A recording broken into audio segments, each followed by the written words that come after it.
तहरीक इंसाफ के लीडरशिप को सज़ा दिलवाने के लिए वहाँ जाते हैं और ये निज़ाम और ये अदालतें इस वक्त सिर्फ़ और सिर्फ एक काम करती हुई नज़र आ रही हैं। इनका बुनियादी काम इंसाफ की फराहमी है, लेकिन ये रात को 10 बजे तक अदालतें लगाकर ये मेक श्योर कर रहे हैं कि इंसाफ का कत्ल हो सके और तहरीक इंसाफ के तमाम वो वर्कर्स, मासूम वर्कर्स जिनका कोई कसूर नहीं है, जिन्होंने अपना बुनियादी हक इस्तेमाल किया था, जो कि पुरअमन थे, पुरअमन लोगों को सज़ा देने के लिए और तहरीक इंसाफ को मिसाल बनाने के लिए ये तमाम केसेस कायम किए गए।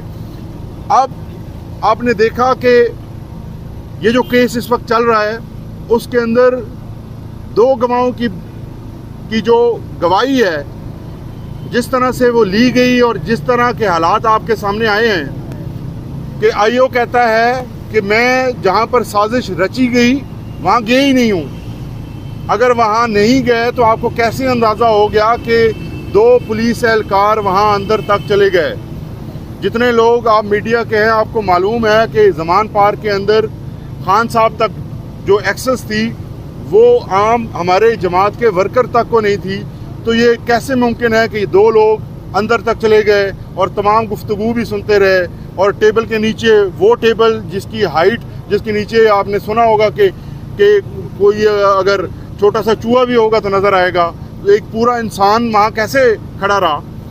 इसी तरह आपने देखा कि वो डॉक्टर्स जिन्होंने ज़ख्मी पुलिस वालों के बयानात रिकॉर्ड किए, उनके बयानात सामने आ रहे हैं कि वो एक तो वक्त के उस वक़ूए के बहुत बाद उनके बयान रिकॉर्ड हुए और डॉक्टर्स ने उनको एग्ज़ामिन नहीं किया, सिर्फ उनके बयान के मुताबिक जो उन्होंने बयान दिया उन्होंने एज इट इज़ अपने मेडिकल रिपोर्ट के अंदर लिख दिया।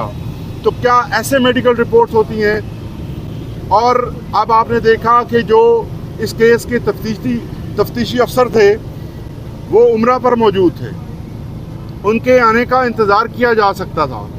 आलिया नीलम साहिबा की अपनी जजमेंट है जिसके अंदर ये फरमाती हैं कि जजमेंट कोई गवाह जो है उसको अगर उसकी गवाही लेनी है तो उसको फिज़िकली आना पड़ेगा, उसको वीडियो लिंक के थ्रू नहीं बुलाया जा सकता। तो किस कानून के तहत उसको बुलाया गया और फिर जिस तरह का हलफ उसने लिया वो इस केस की तमाम हकीकत को आपके सामने रखता है।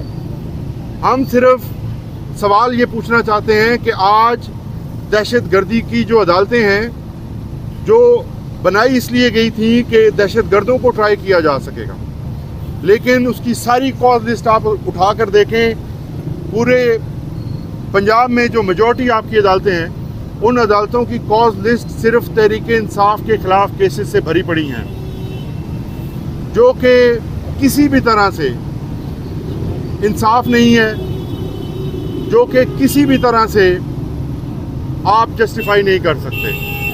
मैं फिर से अपने जजेस से, अपनी जुडिशरी से ये सवाल करना चाहता हूँ कि क्या आप अपने ज़मीर के मुताबिक इंसाफ पर मबनी फ़ैसले और कार्रवाई करना चाहते हैं, या आप इसी तरह से इंसाफ का कत्ल करेंगे? इंसाफ का कत्ल हो रहा है और तहरीक इंसाफ ने ये साबित किया है कि वो हर किस्म के जुल्म और बर्बरियत और फिस्तायत का मुकाबला करते हुए मैदान में डटी हुई है। और इस किस्म की जो कार्रवाइयाँ हैं, जैसे आपने देखा कि पिछले साल दिसंबर की सर्दियों के अंदर अडयाला जेल के अंदर 12-12 बजे तक ट्रायल्स हुए, मैं खुद उनमें शरीक रहा। तो उन ट्रायल से, उन सज़ाओं से आप ना पाकिस्तान तहरीक इंसाफ की लीडरशिप का मोरल डाउन कर सके हैं, ना हमारे कायद को झुका सके हैं, और ना आप तहरीक इंसाफ को तोड़ सके हैं। मैं सिर्फ ये कहूँगा आखिरी बात कि हमारी कौम इस वक्त इस किस्म की लाकानूनियत की मुतहम्मिल नहीं हो सकती।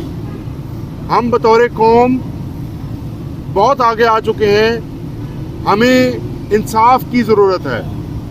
अगर इंसाफ होगा तो मुआशरे के अंदर नज़्म व ज़ब्त कायम रहेगा।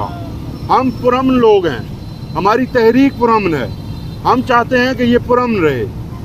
ہم پھر مطالبہ کرتے ہیں, اپنی جوڈیشری سے مطالبہ کرتے ہیں کہ کم از کم انصاف ہوتا ہوا دکھائی تو دے. کم از کم آپ جو ایک ڈکلیئرڈ ٹائمنگز ہیں عدالتوں کی, ان کے اندر پروسیڈنگ کریں.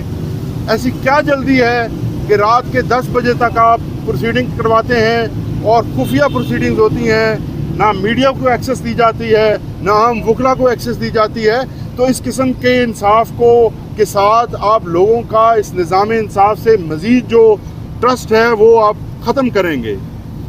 خدا را ہوش کے ناخن لیں اور اس عظیم ادارے کو جو انصاف کے نام پہ قائم ہے, جس کا مقصد انصاف کرنا ہے, اس کی جانب سے ایسے فیصلے آنے دیں جس سے لوگوں کے اندر اس ملک کے ساتھ, اس نظام کے ساتھ جو ان کی کمٹمنٹ ہے وہ قائم رہے. بہت شکریہ آپ تمام دوستوں.